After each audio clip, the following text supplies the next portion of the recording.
Мы находимся у одного из многочисленных каминов культурного центра «Версаль». Меня зовут Артем Шакин, это «Диалог у камина».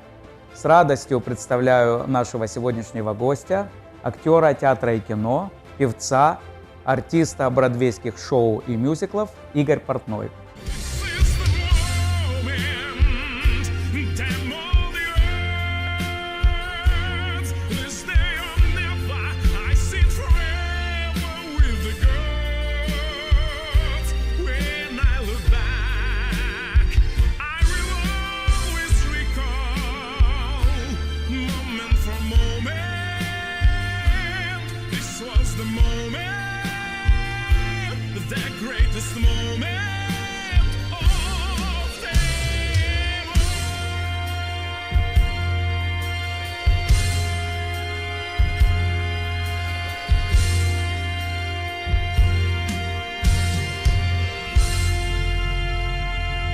Здравствуйте, Игорь. Добрый вечер. Сразу хочу поблагодарить вас за то, что вы нашли время в вашем напряженном гастрольном графике приехать в культурный центр «Версаль» с вашей сольной программой «Around the World» «Вокруг света». Нам очень понравился ваш концерт. Сразу первый вопрос. Как вам наша версальская публика? Замечательная публика, фантастическая публика. Когда я вижу, что люди радуются тому, что я делаю, это означает, что лучше публики придумать невозможно. Спасибо, Игорь, за ваш ответ. Тогда расскажите немножко о себе. Где вы родились, где вы учились? Пару слов о вашей семье. Родился я в очень далеком месте, называется это место Северо-Енисейский, это поселок городского типа. Я в 7 лет переехал в большой город, это был город Красноярск, где я закончил среднюю школу. И потом я уехал в Москву и поступил в театральный институт. Папа и мама родились еще до войны. В войну они потеряли своих родителей и оказались в детском доме в Сибири. Там я и родился. У меня еще есть брат и сестра, а вернее сестра, которая помладше меня, и брат, который совсем молодой, на 14 лет меня младше. Вот это наша семья. Я закончил в ГИТИС, отучился 5 лет, был приглашен в театр имени Моссовета, где я сыграл свою первую роль «Иисус Христос, суперзвезда», и я сыграл там Иуду. И в 92 году меня пригласили в шоу, которое называлось «Russians on Broadway», с которым я отправился в Северную Америку. Игорь, в декабре этого года, 27 декабря, вам исполняется 64 года.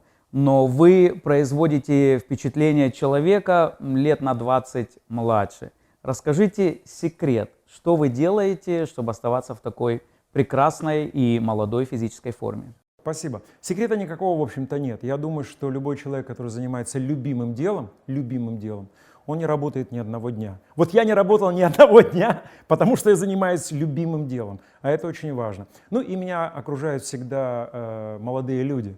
У меня в Москве было шоу, в котором, наверное, самому старшему было лет 26. И я все время как бы окружен вот этой молодежью. Я не говорю, что я вампир, я подпитываюсь их энергией, но, наверное, я подпитываю их своей энергией, своим опытом, а они подпитывают меня своей молодостью, задором. И я знаю точно, как думает сегодняшняя молодежь. И, наверное, так же и я думаю. Я стараюсь не стареть ни физически, ни морально. За кадром вы мне рассказали, что вы до сих пор храните паспорт гражданина Советского Союза. И мы с вами обсудили 5-ю графу, которая обозначает национальность. То есть все люди, получавшие паспорт в Советском Союзе, имели эту 5-ю графу. Но почему-то 5-я графа – это некий индикатор принадлежности к еврейской национальности. Хотя все обладали, можно всех было приписать, потому что 5-я графа – это графа в советском паспорте, где писалась национальность. Неважно, еврей, русский, украинец, белорус, грузин – все имели эту 5-ю графу. Но говоря о 5-й графе, сразу подчеркивалась принадлежность к еврейскому народу, к еврейской национальности. Вы только что рассказали, что вы закончили ГИТИС. И мой следующий вопрос, как вам, как человеку, носителю 5 графы, жилось в ГИТИСе? Были ли сложности в учебе, сложности в получении роли? И вообще расскажите о вашей жизни и пребывании в ГИТИСе. Насчет 5 графы. 5 графа всегда была проблемной графой в России в мое время, не только в ГИТИСе, в школе. Я застал времена, когда надо было подняться 1 сентября и сказать свою национальность. Я очень стеснялся своей национальности, не знаю почему. Теперь я горжусь своей национальностью. А тогда, видимо, это был такой местечковый антисемитизм, который существует до сих пор. Надо гордиться тем, что ты принадлежишь к очень талантливому народу. Когда я приехал поступать в ГИТИС, то мне сказали, что у меня шансов очень много, потому что мало, потому что я еврей.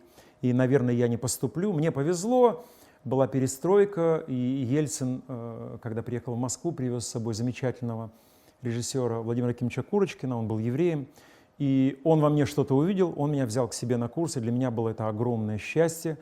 Я помню мой разговор с Львом Лещенко, который, когда я был на конкурсе в Юрмале, мне сказал: «Игорек, с твоей графой тебе будет в жизни сложновато.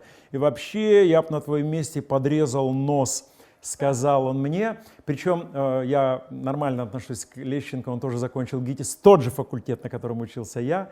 Он так шепелявил немножко и говорил, но я ему не стал говорить, что ему надо исправить дикцию, да, убрать шепелявость. Всегда в России антисемитизм – это народная забава. Сейчас это забава по всему миру. Вот. И, конечно, было сложно, трудно. Очень любят люди отпускать в разговорах термины типа «еврейчик», а он хитрый, как еврей и так далее. Я себя никогда не относил к людям хитрым. Никогда не относил себя к людям, которые могут не сдержать слово, не исполнить что-то. Я всегда был очень дисциплинированный человек. В ГИТИСе я был старостой курса. Меня все выбрали старостой курса, потому что я был такой вот серьезный парень, который отвечал за каждое свое слово. Поэтому до сих пор я не понимаю, откуда это берется, вся эта история с антисемитизмом. Но, с другой стороны, мое еврейство помогло мне остаться в Канаде. А роли сложно было получить? Именно вот по национальному признаку? И вообще расскажите о ролях, какие роли вы играли? Роли. Дело в том, что если вы посмотрите вообще на список русских актеров, то вы найдете очень много замечательных актеров, у которых 5 графа совпадает с моей. Все-таки, я думаю, талант преобладал, но мне, когда я закончил ГИТИС, я сказал, что меня пригласили в театр имени Моссовета. Пал Иосиф Чхомский, тоже не совсем русская фамилия. Мне предложили роль Иисус Христос суперзвезда, тоже совсем не, скажем так, история с 5 пунктом. Там просто все евреи. Еврейский Начиная мальчик. от Иисуса Христа и кончая Иудой. Я очень хотел играть Иисуса Христа, но мне сказали, ну нет, Иуда. Вот. И Иуда самая замечательная роль. Вот. Смешно получилось, что в Канаде я играл, когда я что-либо играл в Канаде, я всегда играл иностранцев. В России, когда я что-либо играл, я тоже играл только иностранцев. Мне говорят, что у меня не российская внешность, не знаю, еврейская, она не еврейская, но не российская. Я всегда играл американских послов, итальянцев, испанцев, англичан. Никогда не играл русских. Вот моя 5 графа. Не знаю уж, как она сыграла роль в этом. Вы, кстати, да, вот только что тонко заметили, вы похожи на англичанина. Мне так, во всяком случае, мне так кажется. Узнаем, что скажут наши зрители, можно даже в комментариях кто-то и отметит.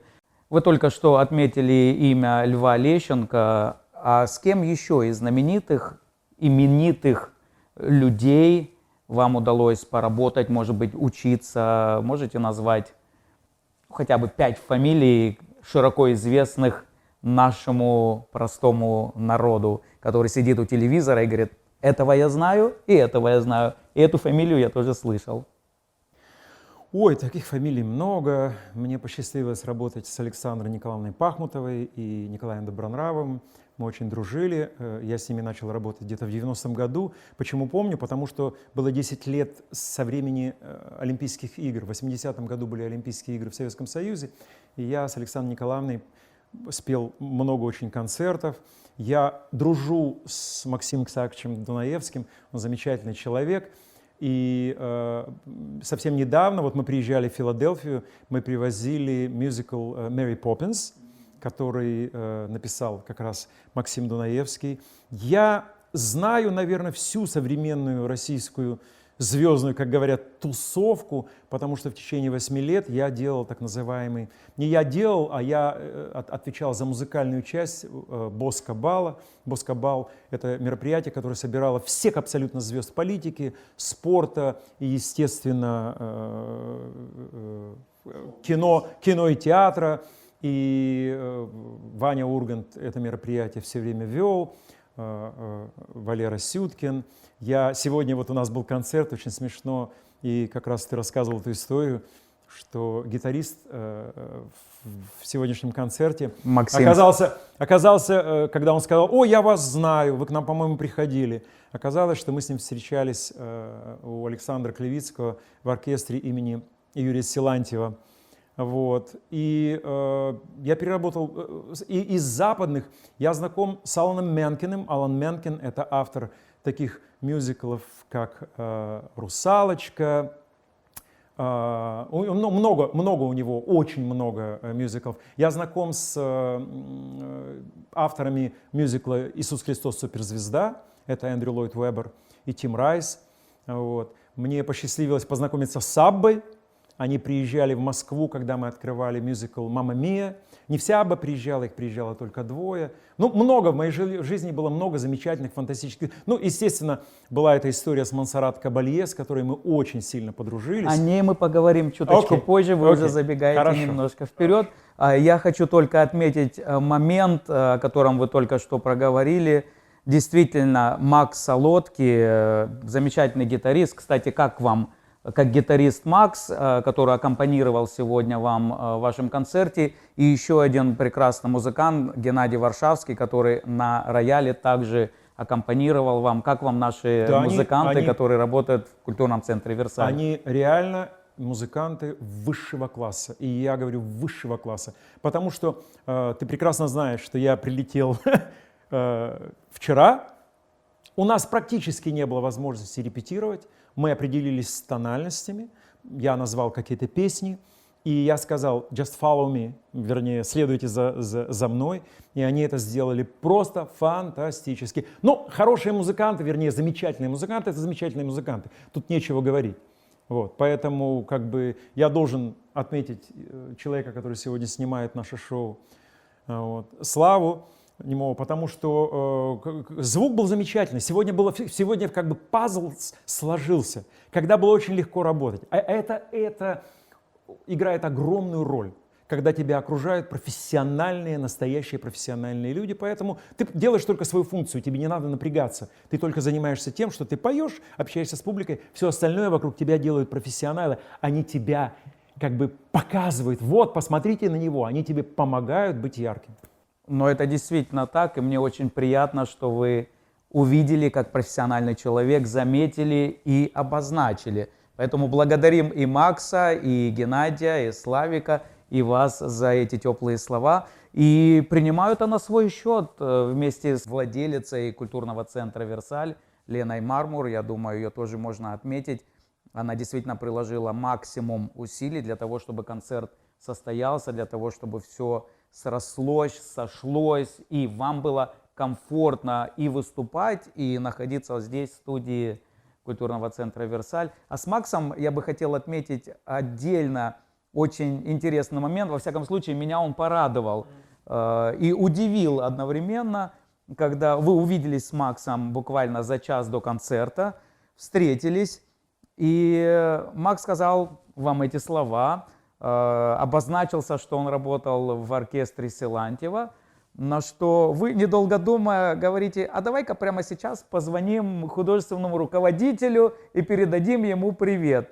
Тут я думаю, все, сейчас Макс наш поплывет. Но нет, Макс с радостью согласился, вы достали телефон, позвонили Александру, не помню его. Александр Кривицкий. Кривицкий, позвонили, и у вас состоялась теплая беседа, к сожалению, мало времени у вас было побеседовать, но во всяком случае Макс узнал благодаря вам телефон. Номер телефона, Да, да. и теперь, я думаю, они будут будут на общаться. связи и будут общаться. Это замечательно, это приятно. Я думаю, сам Александр был тоже удивлен Да. такой встрече Макса с вами на сцене культурного центра «Версаль».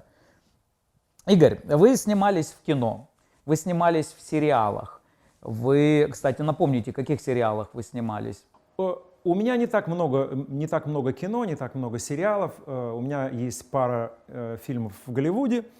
Один из них называется «Убить голландца» или по-английски «Hit the Dutchman».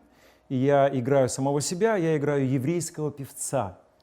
Я в этом фильме пою. Это фильм легендарного продюсера Менахема Голана. Это израильский продюсер, который снимал фильмы популярные в 80-е. «Delta Force» назывался этот фильм. Это фильм о еврейской мафии в Нью-Йорке. Прикольный фильм. Второй фильм называется, со странным названием, он называется «Dick», D-I-C-K. Это фильм-комедия про Ричарда Никсона. Нет, это не то, о чем вы подумали. Это фильм про Ричарда Никсона, потому что Ричард сокращенно Dick. Вот.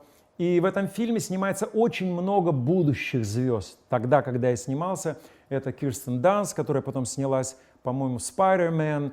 Это Мишель, забыл ее фамилию, она была номинирована на «Оскар» за роль Мерлин Монро и так далее. Здесь, я говорю, я все время играл иностранцев. В фильме «Дик» я играл переводчика Брежнева. И очень тоже смешная история, что переводчика самого Брежнева играл болгарский, вернее, американский актер болгарского происхождения, которого звали Ленин. У него имя было Ленин, его реальное имя. Ленин? Ленин. Его родители назвали в честь Владимира Ильича Ленина. Да. В России я сыграл, фильм называется «Частичка Вселенной». Я играл, как ни странно, американского специалиста по астронавтике. Я сыграл, опять же, американского посла в фильме «Бомба». Это Тодоровский.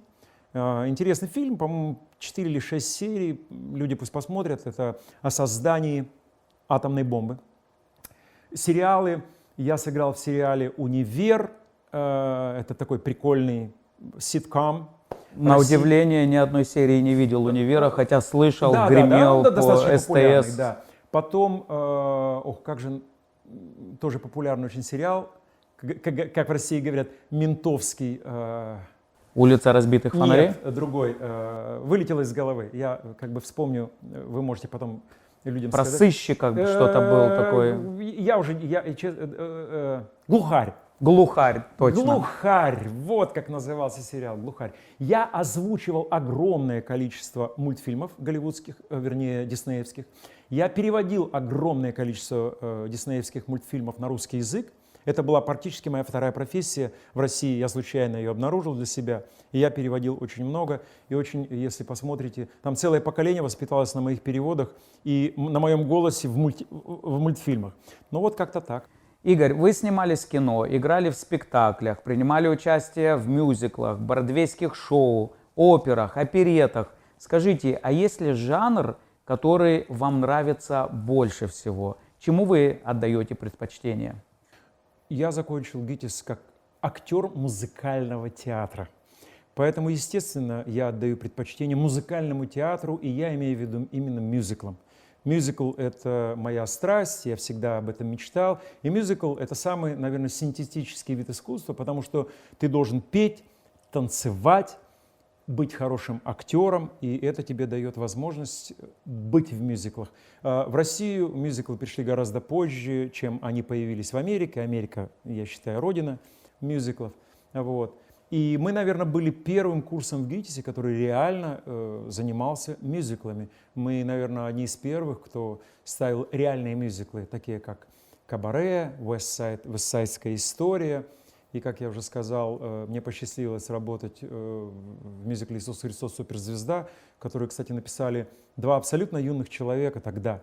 Эндрю Ллойд Веберу было 21 год, а Тиму Райзу было 24 года. Как они это написали, я до сих пор не понимаю, потому что как можно такую гениальную музыку написать в таком возрасте, но они написали. Поэтому да, я очень люблю мюзиклы, все остальное, скажем так, второстепенно. Напомните, в каком году это было? Когда мюзикл пришел, когда вы начали ставить в Москве мюзикл? Мы Какой это не год? начали ставить. Мюзиклы пришли в Москву, вот реальный бродвейский мюзикл пришел в Москву в 86 году.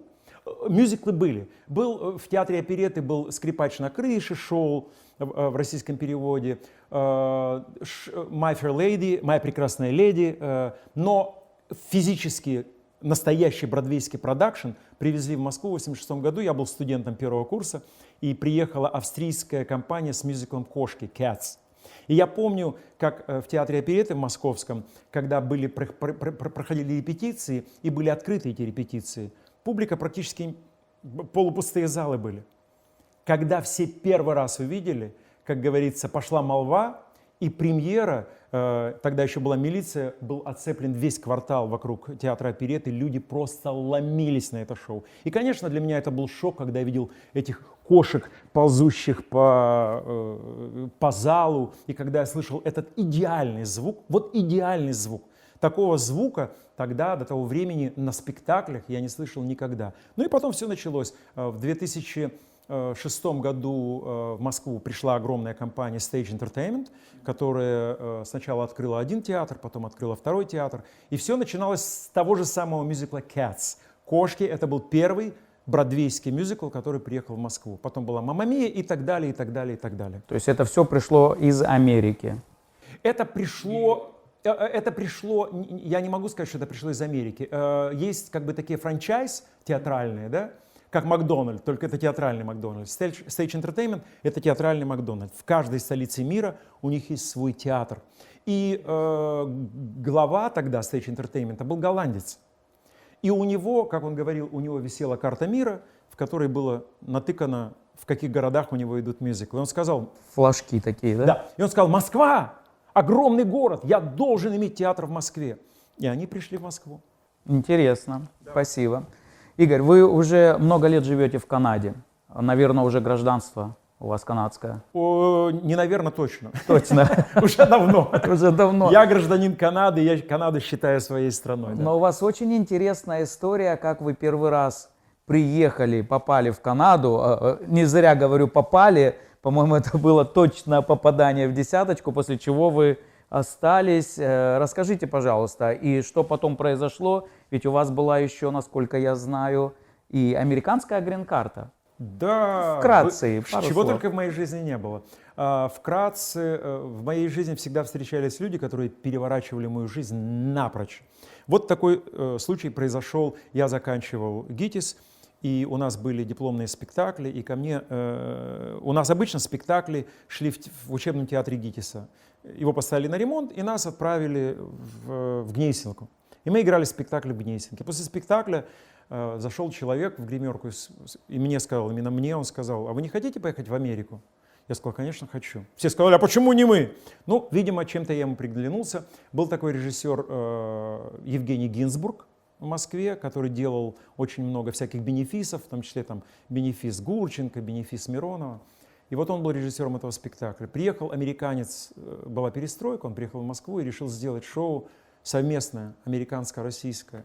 Шоу называлось «Russians on Broadway» или «Русские на Бродвее». В этом шоу играл я, играл Игорь Верник, который теперь народный артист России, играла покойная Марина Голубь, замечательная актриса. И мы с этим шоу отправились в Канаду. Мы приехали в Канаду, оказалось, что все это большая авантюра, что под нас просто вывозили деньги под наше шоу. Да, какие-то там банкиры решили под прикрышкой нашего шоу вывести деньги из России. Да. И нас в Торонто мы отыграли в очень хорошем театре, нас через пару недель кинули, как ты говоришь, попали. Вот мы попали. Мы попали, мы остались без денег, без средств к существованию, было очень сложно. И у нас не было возможности вернуться в Россию обратно. Не было возможности, потому что был, скажем, такое нехорошее слово, но был бардак. Это был 92-й год, мы никому не нужны были. И... Развалившийся Советский да, Союз. И Канада, канадские граждане, канадские адвокаты нам помогли. Я всегда, всю жизнь буду помнить, что нас приютили, нас кормили, нас возили, водили, показывали нам страну, и нам помогли оформить документы. Я уже в 92 году я приехал, в этом же 92 году я начал работать в Монреале в шоу, в котором было 14 замечательных танцоров, я и еще одна певица. И как бы вот эти обстоятельства меня сподвигнули на то, что я в Канаде остался. Я потом привез туда семью через год. Вот. И уже 32 года, да, я канадец. Ну, не канадец 32 года, я уже не помню, в каком году я получил гражданство, но в Канаде 32 года. Вся труппа остались? Все, 54 кто приехал? человека, всех, скажем так, грубое слово, кинули, 54 человека. И тогда еще с нами ездили КГБшники, тогда еще это было. И этот КГБшник вместе со всеми нами пошел садиться на welfare, так называемый. Он тоже остался? На государственную помощь. Но он потом вернулся. Они не могли остаться. Но 14 человек, канадцы собрали деньги на 14 билетов. И мы тянули как палочки, кто полетит. И вы, наверное, молились, лишь бы не я, лишь бы не я, да? Ну, как бы у меня семья была в Москве, у меня был маленький сын, жена. И как бы у меня не было такой прям задачи, что я должен был остаться. Но так сложились обстоятельства. К счастью, я сумел привезти жену потом и ребенка в Канаду. Говоря о Игоре Вернике, видимо, он вытянул, потому что он... Нет, с Игорем была другая история. Я не буду там копаться в сплетнях. Вот. У него тогда был роман с очень известной актрисой, не буду говорить какой. Вот. И Игорь в какой-то момент, он, скажем так, она оплатила его билет, и он улетел. И слава богу. На крыльях любви. Реально, я считаю, что я все-таки был вокалист, я и есть вокалист, мне было легче. Петь можно на любом языке. Драматическому актеру в 1000 раз сложнее. И Игорю повезло, он вернулся, у него состоялась карьера, мы с ним дружим, мы продолжаем переписываться, он ко мне приезжал в гости, снимал такую программу, называлась «Ночные города мира». И я, когда приехал в Москву работать, мы с ним встретились, уже взрослый сын, я к нему пришел в МХАТ на спектакль, после спектакля мы остались, накрыли поляну, и Игорь так очень хорошо меня представил всем. И потом была еще передача, которую Игорь вел. И он прямо он так, это мой канадский друг, это мой. И я ему очень благодарен за это. Он как бы не забыл тогда нашу молодую жизнь. Это приятно. Мне очень нравится творчество Игоря Верника, поэтому я с огромным удовольствием, когда услышал из ваших уст и узнал о том, что вы еще и друзья близкие, мне эта история очень понравилась. Игорь, вы, получается, практически половина жизни отработали, да? 32 года, вы говорите, в Канаде живете, вам сейчас 64 будет. То есть, получается, половина жизни вы проработали в России, половина жизни вы проработали на американскую, канадскую публику. Скажите, есть ли разница между людьми, между залами, между публикой? Где сложнее и где проще работается, играется и почему? Разница колоссальная между публикой. Хотя я скажу, конечно, мне, человеку, у которого первый язык это русский язык, конечно, мне проще играть в России, и у меня больше выбор ролей, потому что нет акцента.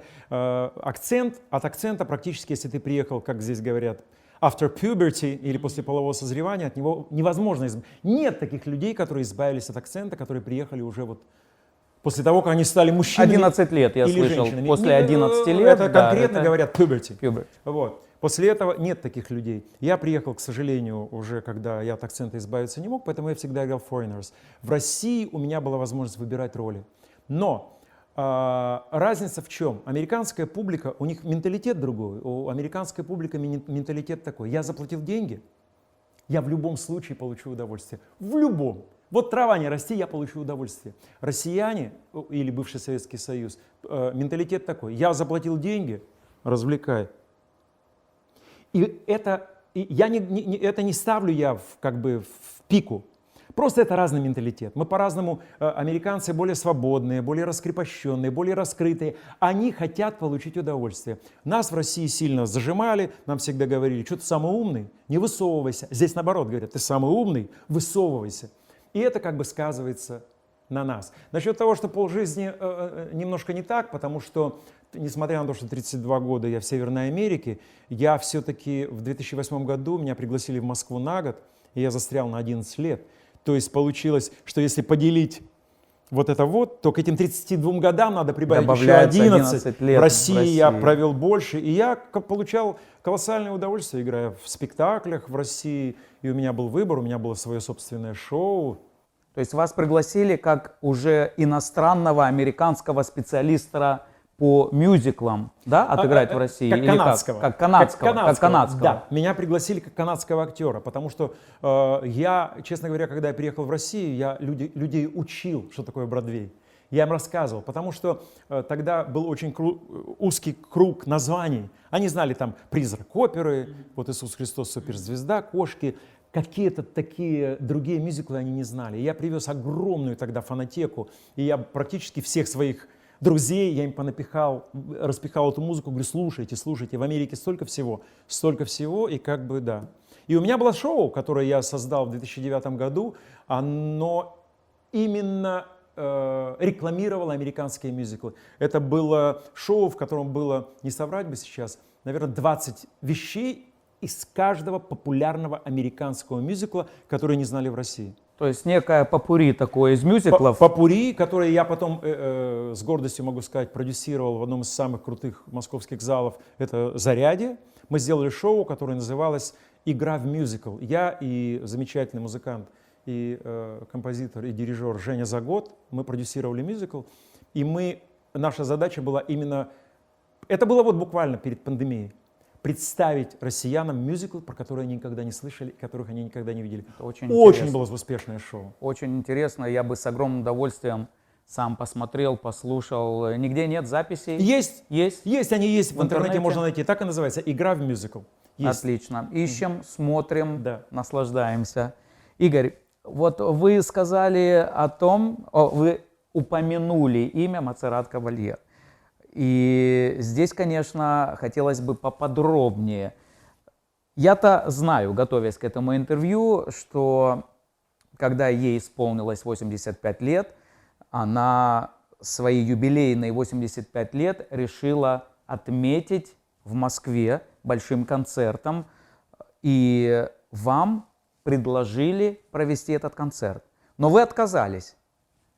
Расскажите, что произошло. В конечном итоге вы его провели, но что произошло, почему отказались и на каких условиях согласились. И у меня еще один заготовленный вопрос будет по этому поводу. Ну давайте обо всем по порядку. Я думаю, она свое 85-летие отмечала в каждой столице мира, я так подозреваю. И у нее на пути была Москва. Я был в это время на гастролях, и мне позвонил мой знакомый режиссер, который делал этот концерт, и сказал, вот есть вечер Монсеррат Кабалье, мы хотим, чтобы ты его провел. Я очень удивился, потому что она на испанском говорит. Да. Вот. Почему вы хотите... Понятно, что я говорю на английском и на русском. Ну, они решили так, что они хотят англоговорящего ведущего. Я сказал, да, замечательно, это огромная честь для меня. И, естественно, как любой артист, я спросил, какие условия. Мне сказали, какие условия? Сказал этот человек, какие условия? Мы тебе такую честь оказываем. Меня это, честно говоря, задело, потому что если бы это был благотворительный концерт, это одна история, я бы согласился без разговоров.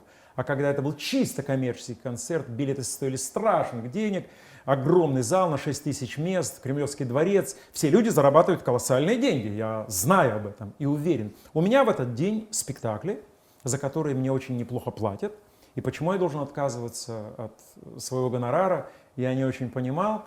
Не хочу показаться мелочным, но меня это задело. И я сказал, слушайте, если бы это был благотворительный концерт, без проблем, я бы отказался. Но это коммерческий концерт, вы должны мне заплатить. На что мне человек сказал, не, ну знаешь, уже все решено. Я сказал, бай. И мы закончили разговор. Он мне перезвонил там буквально через минуту и сказал, ну ладно, что ты кипятишься? Ну хорошо, ну все, давай, сколько ты хочешь? Я назвал не наглую сумму, столько, сколько я считаю это стоит. В эфире не будем называть эту я сумму. Не буду называть эту сумму. Неважно. Это было, на самом деле, это было не нагло с моей стороны. Вот.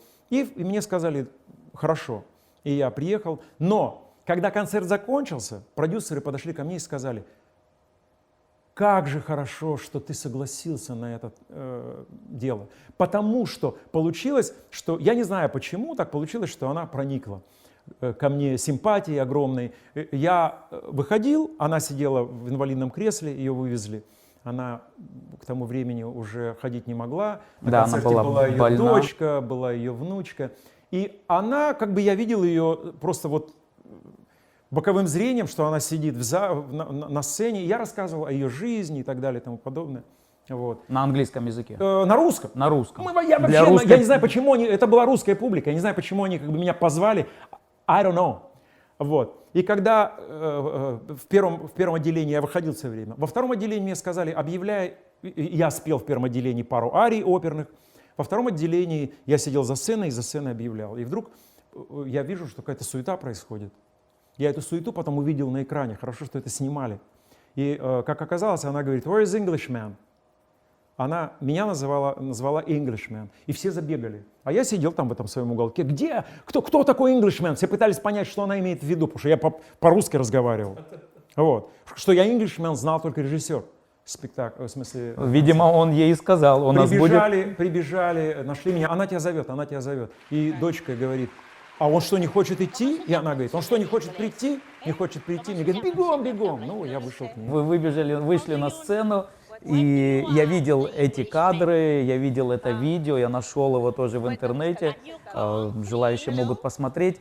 И она прилюдно, лично вас попросила, она такую фразу сказала, Игорь, ты замечательный, все хорошо, исполни что-нибудь для меня, для души, не для них, показывая на тех людей, которые пришли порадоваться вместе с ней, посмотреть на концерт, для меня что-нибудь. И вы исполнили для нее «Очи черные». «Очи черные» я пел для нее. Это было изумительно, потому что это был такой спонтанный момент, он был очень неожиданный, но говорят, что именно этот момент сделал концерт. Как бы это было настолько неожиданно. Изюминка такая была. Меня очень... был испанский, она привезла с собой дирижера. Было удивительно, что как бы мне музыканты не подыграли, но it's okay. Я, кстати, прочувствовал, что вы ждете, что вот сейчас подхватите, ребята. И я смотрел в этот момент на дирижера, и он, по-моему, сам был в недоумении, что делать. Помогать вам играть, и вроде бы как бы махнул крыльями, палочками, но как-то что-то его остановило. Просто когда тебя просит спеть человек, которого боготворил Эдди Мерфи, то у тебя в голове проносится, у тебя такой вихрь в голове, что делать? Чистый экспромт, да. И когда я закончил петь, и это тоже есть на видео, она мне говорит, не уходите, пожалуйста, останьтесь. И она меня весь концерт, всю вторую часть держит за руку. Она со мной, и когда в какой-то момент она остановила шоу, она его остановила, там тоже это есть на видео, и она сказала, я хочу сказать спасибо вот этому парню. Просто спасибо огромное. И это был для меня, это была какая-то эйфория, когда легендарная женщина говорит спасибо тебе за то, что она собрала 6 тысяч, здесь сидит 6 тысяч человек, которые пришли на нее смотреть, а она говорит тебе спасибо. Это здорово. Это такой момент, который запомнишь на всю жизнь. Это здорово. Вы однозначно многогранный актер, артист, певец, человек с большим опытом, профессиональным опытом, жизненным опытом. И мой следующий вопрос. Делитесь ли вы этим опытом с молодым поколением? Передаете ли вы этот опыт? Есть ли у вас школа или студия, или, может быть, вы в частном порядке даете уроки молодым, талантливым, подающим надежды детям или, может быть, даже и взрослым? Я преподавал в своей альма-матер в ГИТИСе какое-то время, недолго, потому что многое поменялось, и такое количество студентов, когда я учился, у нас в группе было 14 человек, сейчас 32 будущих актера, это многовато, я считал, что я просто не могу такому количеству огромному уделить внимание, должного внимания, и я из ГИТИСа ушел. Когда я приехал в Торонто, меня пригласили преподавать Star School Academy. Это замечательная школа, я считаю, одна из лучших в Северной Америке. Огромное количество детей, по-моему, больше 100, где они обучаются вокалу, танцу, актерскому мастерству. Я преподаю вокал. Не в прошлом, 2 года назад я поставил мюзикл «Мамма Мия», достаточно взрослый мюзикл, со старшими ребятами. Сам играю у них в спектаклях. Вот недавно приезжал в Филадельфию со спектаклем «Мэри Поппинс». У меня 2 дня в неделю я туда езжу, у меня достаточно много учеников. Я не могу сказать, что это то, от чего я получаю колоссальное удовольствие. Нет, я люблю быть на сцене, сам люблю быть на сцене. Дети сегодня сложные, после пандемии с ними очень тяжело общаться, их твой авторитет не особенно волнует. Но с другой стороны, у меня есть очень талантливые ученики и ученицы, которыми я горжусь, они выигрывают конкурсы и так далее. У меня есть ученики, которые приходят ко мне домой, и я тоже преподаю вокал. Я делюсь своим опытом. Опять же, не могу сказать, что это то, о чем я мечтал в своей жизни.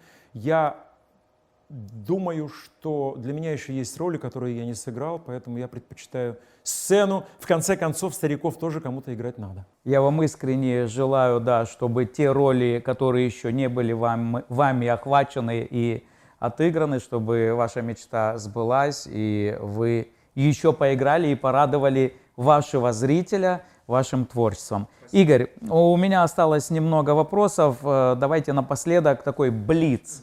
3 вопроса с короткими ответами. В свободное время что вы любите делать?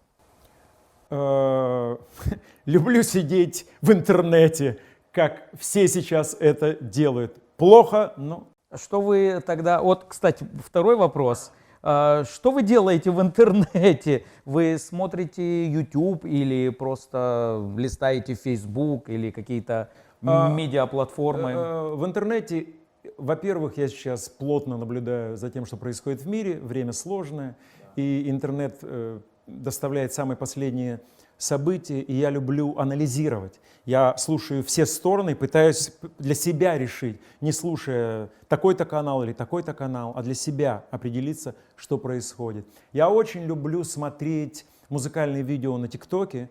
Я для себя открыл огромное количество суперталантливых музыкантов, которых я бы никогда в жизни не увидел, их не показывают там по каким-то мейнстрим каналам, но просто фантастические. И для меня, например, очень приятно, что я увидел девочку на ТикТоке пару лет назад. У нее было там 50 followers, как говорят. Да. Те, кто подписчиков, те, кто за ней. Прошло 2 года, она выиграла канадский самый престижный award или самую престижную награду по музыке. Это как здесь Грэмми, она выиграла Джуно как одна из лучших джазовых певиц. И для меня это фантастика. Я думаю, как же здорово, что у нее есть такая, у меня не было такой возможности, а у нее есть, она стала звездой благодаря ТикТоку. Она увидела, что Игорь Портной подписался на нее и решила не ударить лицом в грязь. Сказать, так, Игорь Портной за мной следит, сейчас я покажу все, на что я способен. She's Canadian, да, она канадка.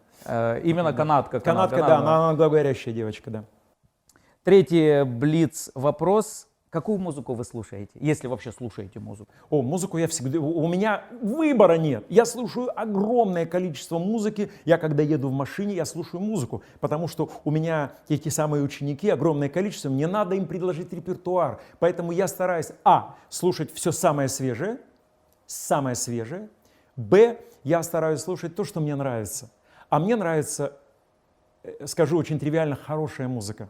А хорошая музыка практически в каждом жанре есть классная хорошая музыка. 2 жанра, которых я не люблю, скажем мягко. Это кантри. Я спокойно, не могу сказать, что я не люблю. Меня это не интересует. И шансон. Шансон, русский шансон.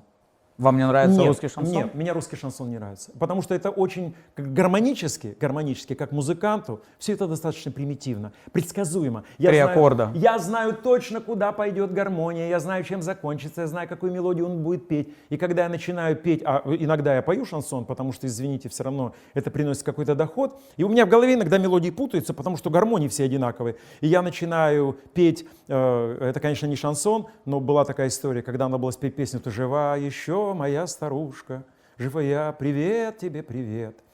А другая песня «Не жалею, не зову, не плачу, все пройдет, как с белых яблонь дынь. И я Одно и пел, то же. абсолютно, и я пел вместо «Ты живающая моя старушка», я пел «Не жалею, не зову, не плачу», и мне гитарист говорил: Игорь, подожди, я сейчас сыграю мелодию. И он начинал играть и понимал, что он тоже играет то же самое. Потом пианист говорил: я сейчас сыграю. И вот такие, я не люблю такие вещи, когда они предсказуемы, как сериалы. Я сериалы мало смотрю, но когда начинается, и я знаю точно, чем это закончится, мне это скучно. Ну вот как-то так. Понятно. Игорь, тогда последний вопрос. Вы считаете себя счастливым человеком? Хороший вопрос. До пандемии 100% считал себя очень счастливым человеком. До пандемии.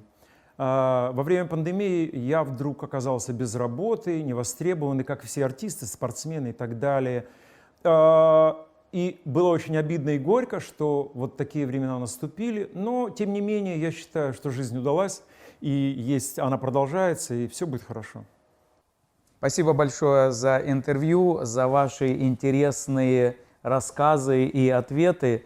Мне искренне очень приятно было с вами познакомиться. Я надеюсь, что это наша первая встреча, но далеко не последняя. Ваш замечательный репертуар, концерт, который вы впервые дали в культурном центре «Версаль» в городе Филадельфия, прошел 100% на ура. Я, общаясь с вами, понял, что у вас очень много другого интересного, не менее интересного репертуара, в том числе и оперного, и оперетного. И я искренне надеюсь, что мы с вами будем дружить и еще не один раз увидим вас на сцене культурного центра «Версаль». А вам желаем, чтобы ваша мечта обязательно сбылась, и вы порадовали уже и меня, как вашего нового поклонника, вашего таланта, порадовали своими новыми ролями и работами. Спасибо большое. Спасибо, удачи. Мы благодарим нашего гостя Игоря Портнова. С вами был Артем Шакин. Диалог у камина. До встречи.